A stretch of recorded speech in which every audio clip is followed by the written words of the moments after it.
கர்த்தர் ரொம்ப நல்லவர். அவர் நம்மளை ரொம்ப கஷ்டமான விஷயத்த செய்யணும் நம்மளை சொல்றதே இல்லை. நீ சும்மா இரு, நான் உனக்காக யுத்தம் பண்றேன்னு சொல்றாரு. அது நம்மளுக்கு கஷ்டமா இருக்குது. நம்ம சும்மா இருந்தா போதும், அவர் நமக்காக யுத்தம் பண்ணுவார். நம்ம சும்மா இருக்கிறதுனா சும்மா இருக்கிறது இல்லை, அவரை நோக்கி ஜெபித்து கொண்டே இருக்கணும், அவருடைய சமூகத்துல இருக்கணும். யோசபாத்து அந்த ஜனங்களை முறியடிக்கிறதுக்கு என்ன பண்றாரு பாருங்க. 2 நாளாகமம் 20ஆம் அதிகாரம் 21ஆம் வசனம்.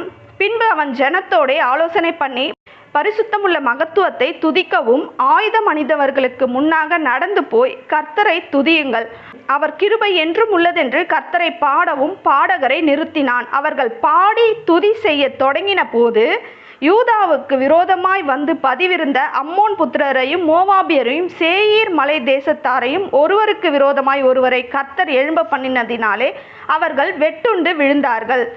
இப்போ யுத்த மனுஷரை ஆயத்தப்படுத்துறான்.